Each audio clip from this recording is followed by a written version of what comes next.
I just invested $75,000 in a company, and today I'll show you which one and why I did it. For those who don't know me, I'm Konstantinos and I, elite investor on eToro, where I manage investments for over 1,000 investors through copy trading. You can find my entire portfolio on eToro, and I'll put the link in the description. Before we start, a quick disclaimer. I'm not a financial advisor, and nothing in this video constitutes investment advice. I'm sharing my own thoughts and my own opinions. Every investment decision is your own responsibility. You should always do your own research and remember that investments always involve risk.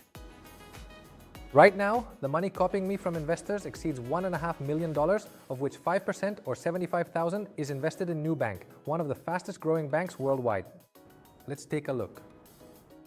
In 2013, a Colombian David Velez, a former partner at Sequoia Capital, one of the largest venture capital firms in the world, tried to open a bank account in Brazil. The process took 5 months. In a country where 5 banks control nearly 70% of the market, with some of the highest banking fees in the world.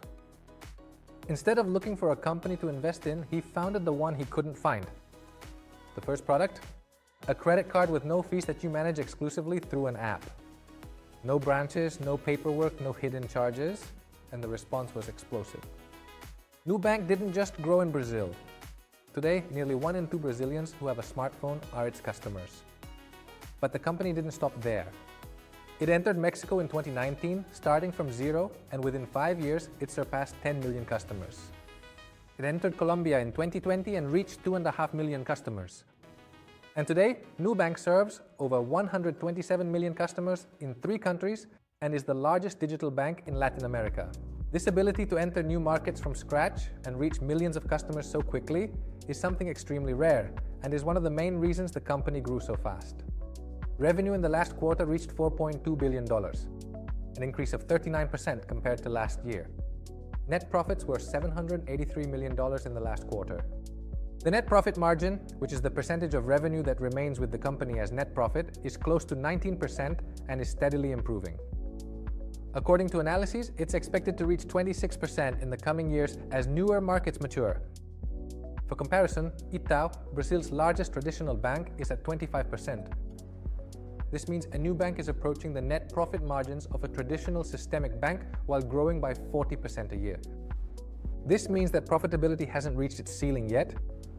Now, what makes this company truly special is its unit economics, meaning what it earns and what it spends per customer. So the cost of service per customer is 90 cents a month. 90 cents.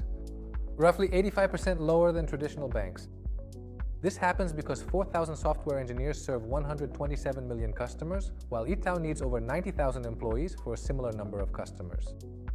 And here, it's worth a comparison with a company many know, Revolut.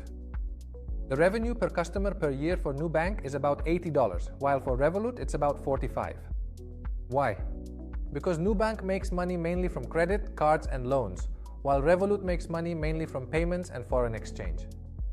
In terms of customer numbers, Nubank is at 127 million, while Revolut is at just 52, and in annual profits, Nubank has doubled, exceeding 2 billion.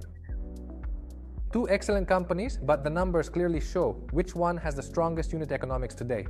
And one more very important thing. 80% of Nubank's new customers come through word of mouth. And why does this matter so much?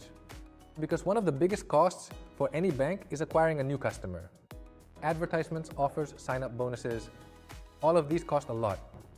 Nubank doesn't need them because its customers recommend it to their friends on their own. This means that each new customer costs almost zero, and that translates into much higher margins in the long run. Why can't this company be easily copied? First, operating costs. At 90 cents per customer, no newcomer can easily compete on price. Second, data. 127 million customers mean a massive volume of transaction data. Nubank uses it for proprietary credit scoring models that are more accurate than traditional ones. Third, brand. On a continent where banks were synonymous with high fees, Nubank became the bank that people want to use. And I want to mention one more thing. Nubank is, in my opinion, an antifragile company, meaning crises make it stronger. It was born in a hostile market, grew through inflation, interest rates, and political instability, and every crisis brought it more customers. Why? Because in a crisis, people look for cheaper and better alternatives, and Nubank was the best alternative. This is anti-fragility in practice. Nubank isn't stopping in Latin America. It recently received a temporary banking license in the United States, and it's not entering America quietly. Nubank announced a multi-year partnership with Inter Miami, David Beckham's team, and the new stadium will be called New Stadium.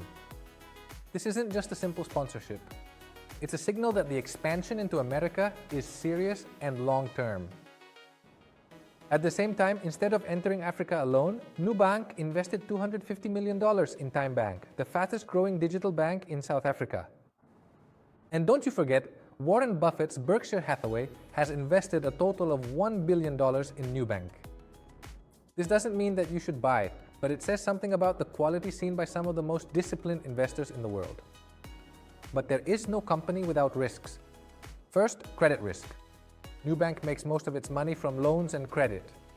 If economies in Latin America enter a recession, non-performing loans could hit profits. Second, currency risk. Nubank operates in reals and pesos. If these currencies lose value, the results look worse in dollars. Third, competition is increasing. Mercado Pago is growing very fast and Revolut just entered Brazil. And fourth, the valuation. The stock is trading at high multiples, which carries the risk that if growth slows down, the market could react violently. I take these risks into account, but I believe the momentum, unit economics, and execution offset them today. This is the company in which I invested $75,000.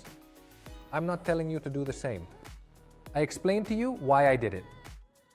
Do your own research, look at the numbers, and if you have a different opinion, I'd love to hear it in the comments. Write your questions to me, and they might become a topic in a future video. I'm Konstantinos and I hope this video made you a smarter investor. See you in the next one.